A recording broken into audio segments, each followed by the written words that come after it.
मेरा नाम देवेंद्र राय है, आरटी एक्टिविस्ट हूँ। अच्छा, एक सेंसिटिव मुद्दा चल रहा था ये कि एक लड़के को पकड़ा गया।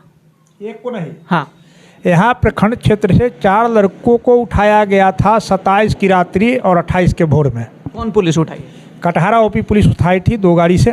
कहाँ से?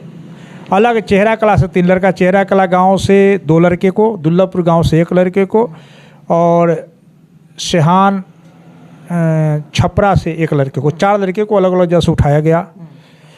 उसमें 3 लड़के को रखा गया गरौल थाना के हाजत में, 1 को रखा गया यहाँ कटहरा ओपी के हाजत में। अभी सभी थाना में CCTV लगा हुआ है। उसके बाद हाजत में रखने के बाद 12-14 घंटे के बाद एक फर्जी घटना बनाई गई। संध्या 7 बजे का कि ये लोग लूट का योजना बना रहे थे।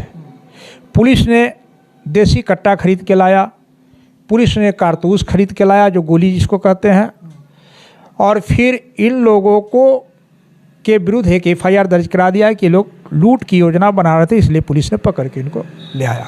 अच्छा, आपको कैसे लगता है कि ये फर्जी है? फर्जी इस आधार पे फर्जी इसलिए है कि चूंकि ये लोग थाना में हैं और थाना में सब जगह CCTV लगा हुआ है। CCTV स्टेशन डायरी पुलिस का कभी मेल नहीं खाएगा। दूसरा चीज़ कि जिस घटना स्थल पर थाना के जो पुलिस पदाधिकारी बता रहे हैं कि हमने पकड़ा, वहाँ 1 घंटा रुकने की बात है। इनका टावर लोकेशन मोबाइल का घटनास्थल पर नहीं पाया जाएगा, चूँकि ये घटनास्थल पर गए ही नहीं थे। थाना में ही बैठ के इन्होंने फर्जी घटना बनाया, फर्जी घटना बना के प्राथमिकी दर्ज कराया। हम लोगों ने SP वैशाली को, मुख्यमंत्री को, DGP को पत्र दिया है कि आप थाना के CCTV फुटेज, इनके मोबाइल का जो पकड़ने गए पदाधिकारियों के मोबाइल का टावर लोकेशन और स्टेशन ID से मिलान करके जांच करें। मामला यह साफ साफ स्पष्ट हो जाएगा कि ये लोग अवैध हथियार खरीद के जवानों को फंसाते हैं और जेल भेजने का काम करते हैं। उसमें जो लोग पैसा देता है उनके पुत्रों को, बेटा को, जो घर का परिवार का सदस्य होता है उसको छोड़ते भी है। देखिए, बिहार की स्थिति ऐसी है कि ऐसा नहीं है कि बिहार में अपराधी नहीं है और अपराध नहीं होता। अपराधी हैं, लेकिन सही लोगों के पकड़ा जा रहा है या फिर गलत लोगों को, ये कैसे तय होगा? अपराधी को नहीं पकड़ा जा रहा है। अपराधी जब अब कोई घटना घटती है तो ये लोग खाना पूर्ति करते हैं, निर्दोष को जेल भेजते हैं, जिसके कारण अपराध पर लगाम नहीं लग रहा है।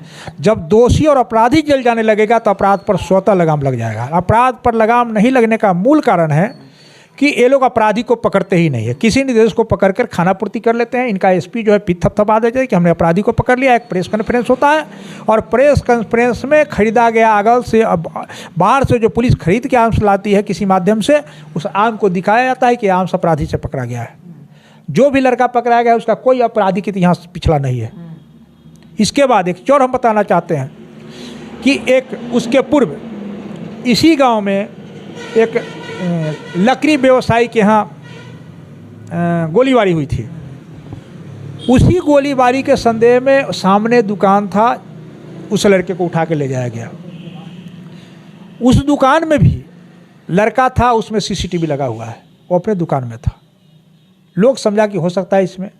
उसका केस जो है 452/24 है, 2023 है, 452/2023।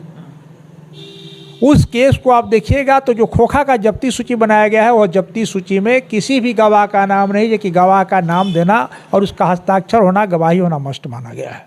अच्छा, इन लोगों के ऊपर जो FIR किया गया है, किसी आम आदमी ने किया है या फिर प्रशासन खुद FIR दर्ज कर लिया? कटहरा OP में एक पुलिस अवर निरीक्षक है और OP अध्यक्ष हैं जयप्रकाश।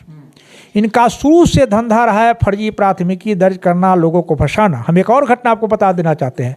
एक बेटा वाले के 2 बेटा पर ही केस कर दिए, शराब रखने का, बेचने का, और उसमें एक पुलिस अवर निरीक्षक का, SI का जाली हस्ताक्षर करके FIR का आवेदन तैयार कराया गया, जिसमें सूचक का ही जाली हस्ताक्षर था। कांड संख्या 34/23 है।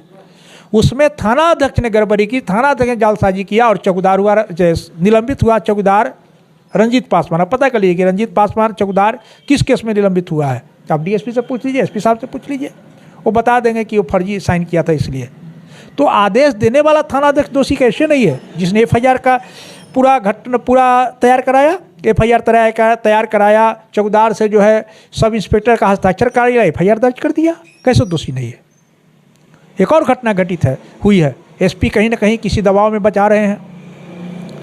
एक SP को वैशाली को एक चिट्ठी जांच रिपोर्ट महुआ के इंस्पेक्टर ने भेजा है कि यहाँ एक शराब के नशे में व्यक्ति को पकड़ा गया, स्टेशन डायरी में अंकित नहीं की गई। और उसके बाद महुआ थाना, हाँ महुआ थाना नहीं, यहाँ कटहरा ओपी में स्टेशन डायरी में एंट्री नहीं की गई और रुपया लेकर उसको छोड़ दिया गया। इन्होंने एसपी वैशाली को एक जांच प्रतिवेदन मिला एसपी वैशाली के पत्र के आलोक में, लेकिन कार्रवाई नहीं हुई। चूँकि कार्रवाई होगा कैसे? कार्रवाई तो यहाँ बैकवार्ड और एससी पर होना है। इस सरकार में जो भी कार्रवाई हो रही है बैकवार्ड एससी पर, और उसमें भी टारगेटेड कास्ट यादव है सरकार का। नहीं, सरकार में भी तो यादव बैठे हुए हैं। यादव है, ये लोग तलवा चाट रहा है, तेजस्वी यादव, लालू यादव तलवा चाट रहा है नीतीश कुमार का, ये लोग तलवा चाट रहा है। और ये लोग ही यादवों का दुश्मन है, जो अपने मलाई खाने के चक्कर में यादवों को नाश करा रहा है। यहाँ पकड़ाने वाला जो भी लड़का पकड़ा गया है सारा निर्दोष लड़का है। हम लोग तो कहते हैं कि सीसीटीवी से जांच करा ले, और नहीं तो थाना अध्यक्ष का पॉलीग्राफ टेस्ट करा ले कि वो सचमुच एफआईआर सचमुच घटनास्थल पर गया था, एफआईआर घटनास्थल पर जाके किया है। ये नहीं कराएगा कि सारा करप्ट है, यहाँ से मुख्यमंत्री तक सारा के सारा करप्ट है और निर्दोष लोगों को फंसा करके ये रुपए का उगाही करता है। रुपए के उगाही का खेल चल रहा है, कहीं कुछ नहीं है। प्रशासन नाम का कोई चीज़ नहीं है। अच्छा, आपने एक बात कही कि प्रशासन ने खुद हथियार खरीदा और फिर आरोप लगा दिया, कुछ इसके बारे में प्रूफ है क्या आपके पास? हमको एक थाना के ही एक करीबी, बहुत थाना के जो हथियार लाने के बारे में जानकारी है, एक बहुत करीबी थाना के ही एक स्टाफ ने जानकारी दी है कि नया हथियार खरीद के लाया गया था उसको फंसाने के लिए। उस हथियार से एक राउंड भी फायर नहीं हुआ है, जो हथियार जब्त किया गया है, जब्ती सूची में दर्शाया गया है। चलिए, शुक्रिया।